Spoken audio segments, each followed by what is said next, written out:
विद्यार्थी मित्रांनो, आजचा आपण टॉपिक जो घेतलेला आहे आपण वर्क, पॉवर अँड एनर्जी, कार्य, शक्ती आणि ऊर्जा या महत्त्वाच्या टॉपिकवरती आपण आज चर्चा करणार आहोत. ह्या ज्या व्याख्या आहेत कार्य, शक्ती आणि ऊर्जा, तशा ह्या सगळ्या व्याख्या आपल्याला 10वीच्या 9वीच्या वर्गामध्ये आलेल्या आहेत. पण तरी परंतु आपल्या जे सिलेबसमध्ये असल्या कारणाने आणि हे जे महत्त्वाचं जे चॅप्टर आहे त्या चॅप्टरमधले ज्या व्याख्या आलेल्या आहेत ज्या आपण आज चर्चा करू. कार्य कशाला म्हणतो आपण? जनरली आपण अनेकदा लोक कार्य या शब्दाचा अर्थ काढत असताना काही लोक सामाजिक कार्य असा उल्लेख सुद्धा करतात, पण ते कार्य नाही आहे. टेक्निकल भाषेमध्ये कार्याची व्याख्या अशी आहे, एखाद्या पदार्थावर जेव्हा आपण बल लावतो म्हणजे फोर्स लावतो, या फोर्समुळे हा पदार्थ अंतर कापतो. इथचा पदार्थ इथं आला म्हणजे पदार्थाने कार्य केलेलं आहे.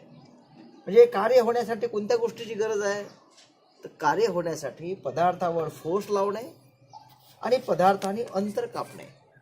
म्हणजे याचा अर्थ, कार्याचा अर्थ असा आहे फोर्स इनटू डिस्प्लेसमेंट.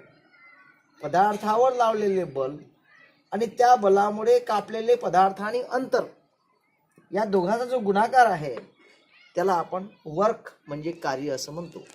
आणि म्हणून याचा फॉर्म्युला तयार होतो, work equals to force into displacement, म्हणजेच कार्य बरोबर बल गुणिला अंतर. याचा अर्थ W equal to F into S. या जे प्रकारचं जे कार्य आहे या कार्याचं जे युनिट आहे MKS मध्ये ते जूल आहे, तर CGS मध्ये अर्ग आहे. आणि याच्यानंतर जी व्याख्या, महत्त्वाची व्याख्या आहे ती आहे पॉझिटिव्ह वर्क. पॉझिटिव्ह वर्क म्हणजे धनात्मक कार्य.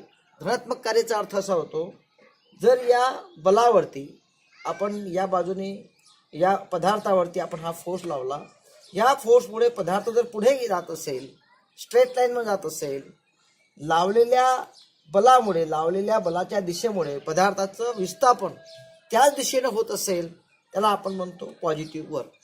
परंतु लावलेल्या बलाच्या विरुद्ध जी दिशा जी बदलली असेल त्याला आपण ऋणात्मक कार्य, नकारात्मक कार्य आपण असं या ठिकाणी म्हणू. ह्या दोन महत्त्वाच्या व्याख्या. त्यानंतर जी व्याख्या या ठिकाणी घेऊया ती म्हणजे पॉवर. पॉवरचा अर्थ होते शक्ती. तर शक्तीची व्याख्या सुद्धा तुम्ही शालेय जीवनात वाचलेली आहे. कार्य करण्याच्या दरास त्याला आपण शक्ती असे म्हणतो. इंग्रजीमध्ये आपण त्याला म्हणतो rate of doing work. Rate of doing work. एखाद्या मशीनने, एखाद्या यंत्राने एखादे कार्य किती वेळामध्ये पूर्ण केलं त्याच्यावर आपण काय काढतो? शक्ती असं शक्ती आपण काढत असतो.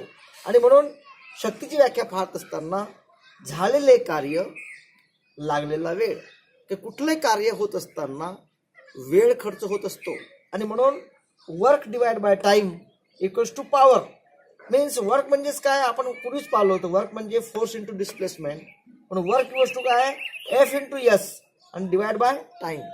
हा आहे पॉवरची जी सूत्र आहे या प्रकारचं आहे. नंतर जी व्याख्या आपण पाहतोय ते म्हणजे हार्स पॉवर. हार्स पॉवर म्हणजे अश्वशक्ती. म्हणजे हे कमर्शियल म्हणजे व्यावहारिक माप आहे. शक्ती मोजण्याचं व्यावहारिक माप म्हणजे हार्स पॉवर समजले जाते. हार्स पॉवरची व्याख्या केवळ या सूत्राने आपल्याला लिहिता येते. 1 HP equals to 75 metre kg per सेकंद. याच्या आपल्याला पूर्ण व्याख्या पण तयार करता येते. जर एखादे यंत्र एका सेकंदामध्ये 75 मीटर kg एवढे कार्य करीत असेल तर त्या यंत्राची शक्ती जी आहे ती 1 हार्स पॉवर समजली जाते. या नुसत्या एका फॉर्म्युल्यावरती तुम्हाला पूर्ण व्याख्या लिहिता येते. 1 HP equals to 75 metre kg per second. ही याच्यातली हार्स पॉवरची व्याख्या या ठिकाणी पाहिलेली आहे. पुढे या 3 व्याख्या महत्त्वाच्या सांगितल्या आहे, IHP, BHP आणि FHP. याचा लॉंग फॉर्म सांगितला आहे. IHP म्हणजेच काय, इंडिकेटेड हार्स पॉवर.